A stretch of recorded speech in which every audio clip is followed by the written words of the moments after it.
baksak na naman. Wala na. Tapos, that's it! Woo! Winner! Eman Bacosa Pacquiao! Woo!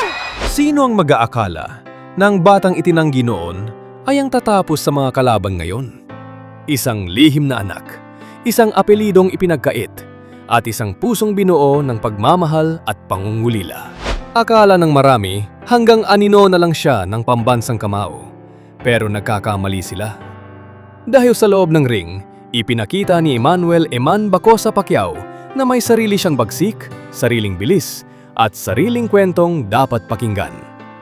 Paano nga ba nagsimula ang isang secret son tungo sa pagiging the future ng Philippine boxing? At ano ang papel ng isang sikat na aktres sa kanyang huling laban? Panuurin hanggang dulo dahil hihimayin natin ang buhay, ang sakit, at ang tamis ng tagumpay ni Eman Pacquiao. Pero bago tayo magsimula, kung gusto mo pang makakita ng mga kwentong gaya nito, don't forget to like and subscribe bilang pagsuporta sa aking munting channel. Maraming salamat po. Si Eman Bacosa Pacquiao ay isinilang noong January 2, 2004 sa Tagum, Davao del Norte. Isang batang may dugong kampiyon, ngunit ang kanyang pagsilang ay hindi binalot ng kagalakan ng buong mundo, kundi ng isang lihim na pilit itinatago.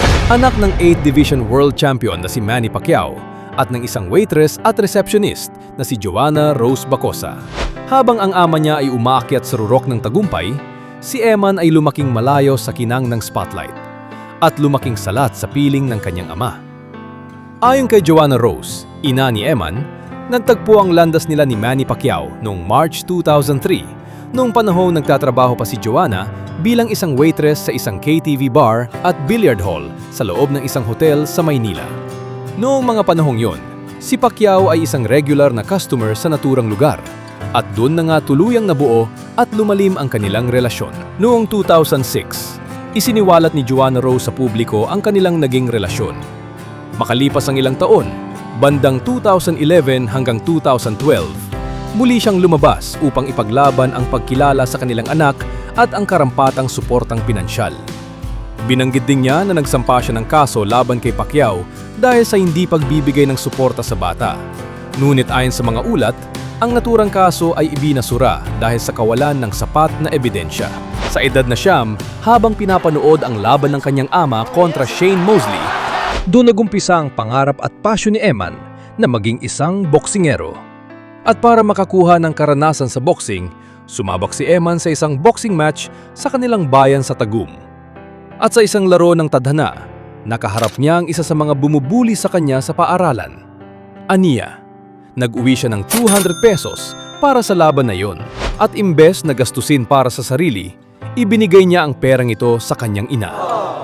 Maliit na halaga, pero yon ang naging hudyat na ang batang ito ay may killer instinct. At sa murang edad din, namulat at naintindihan na ni Eman ang dahilan kung bakit hindi sila nagsasama ng kanyang ama sa iisang bubong. Ngunit sa kabila ng lahat, dumating ang pagkakataong nagkaharap ang mag-ama para sa isang madamdaming heart-to-heart talk.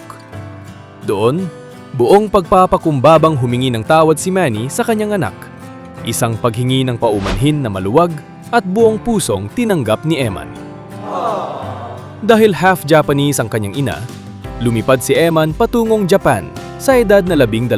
Doon siya nag-aral at nag-ensayo sa ilalim ng gabay ng kanyang stepfather na si Papa Sultan.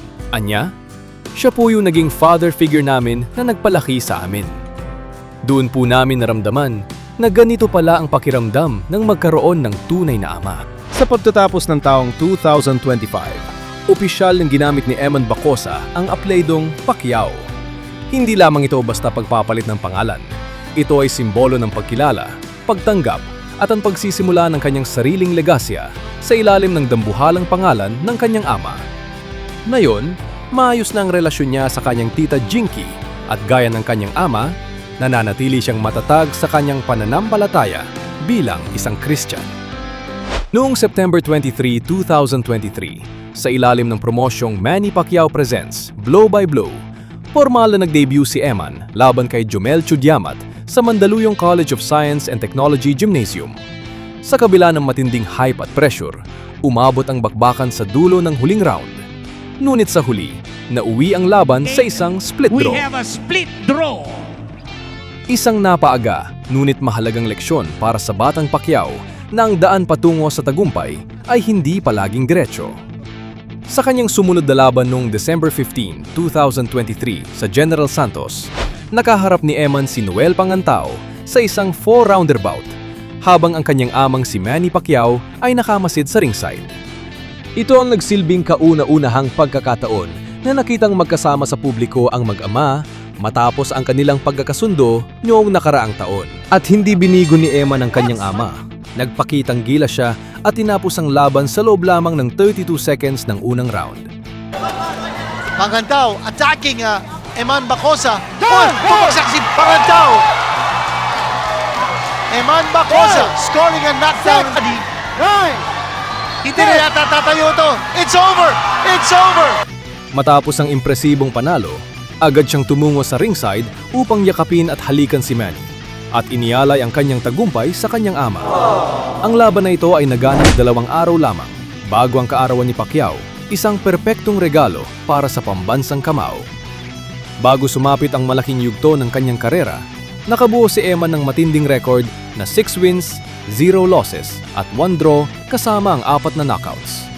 Dahil dito, nabigyan siya ng slot sa ika-26 na taunang Manny Pacquiao Presents Blow by Blow at sa malaking boxing event na Trilla in Manila 2 noong October 29, 2025. Ang event na ito ay paggunita sa makasaysayan tapatan ni Muhammad Ali at Joe Frazier noong 1975. Sa opening match ng gabi, nakaharap Eman si Nico Salado. Dito nga ay hindi nagpaawat ang batang Pacquiao.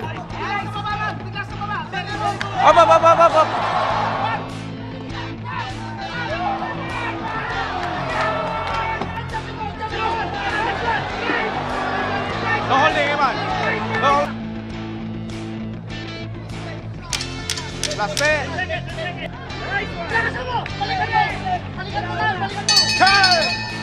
Pagpasok ng ika-4 na round, dito na nagpakitang gilas si Eman. Round number 4 again.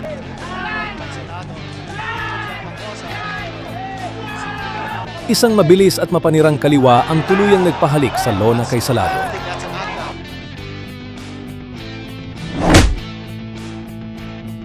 Bagamat pilit na bumangon ng kalaban, hindi na hinayaan ni Eman na makawala pa ang momentum. Hanggang sa tuluyang selyuhan ang isang dominanteng 6 rounds unanimous decision victory. Winner by unanimous decision, Eman Bacosa. Bacosa. Well deserved. Bacosa. An impressive performance by At noong November 2025, formal nang lumagda ng kontrata si Eman Pacquiao at opisyal na naging bahagi ng GMA Sparkle Artist Center sa layuning pasukin at pagtagumpayan ang mundo ng showbiz at entertainment. At sa kanyang pag-guest sa Fast Talk with Boy Abunda, biglang nabalot ng hiyawan nang dumating ang pinaka-inaabangang segment. Crush mong artistang Pinay. Jillian Ward. Jillian Ward. Kinilig naman ako. Kung may sasabihin ka kay Jillian Ward, anong gusto mong sabihin? Nanonood yan. Hi po. Sana magkita po tayo soon. Sabi niya, sana magkita kami soon. So, ayun, I hope to see you soon din. At di nga nagtagal sa unang pagkakataon sa premiere night ng KMJS Gabi ng Lagim. Official na nagtagpo ang dalawa at nabuo ang kanilang magandang samahan. Okay, gandang isipin ang isang mundong puno ng pag-ibig.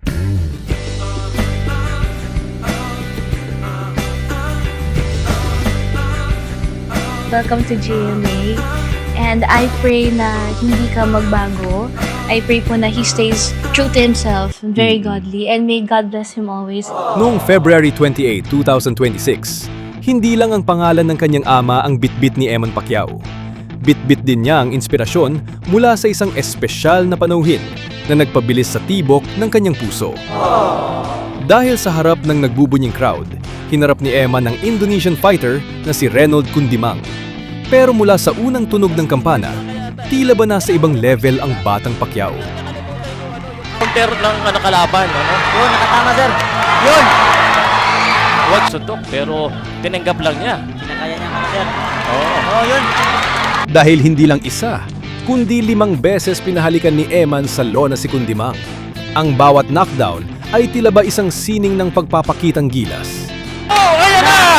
Ayan na! Bumagsak na naman! Bumagsak na naman! Pagpasok ng ika-4 na round, isang malupit na body shot ang nagtapos sa laban. Ayan na. Baksak na naman. wala na. Si Eman ay nagwagi via TKO sa 4th round. Sabay flying kiss kay Jillian Ward. Woo! Winner! Eman Bacos sa Pacquiao! Woo!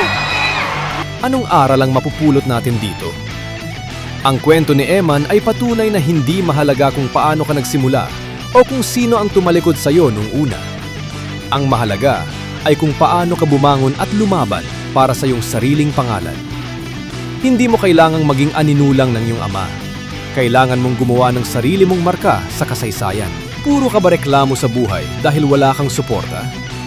Tandaan mo si Eman na hindi tumigil hanggang sa makuha ang respeto ng mundo. At may bonus ba?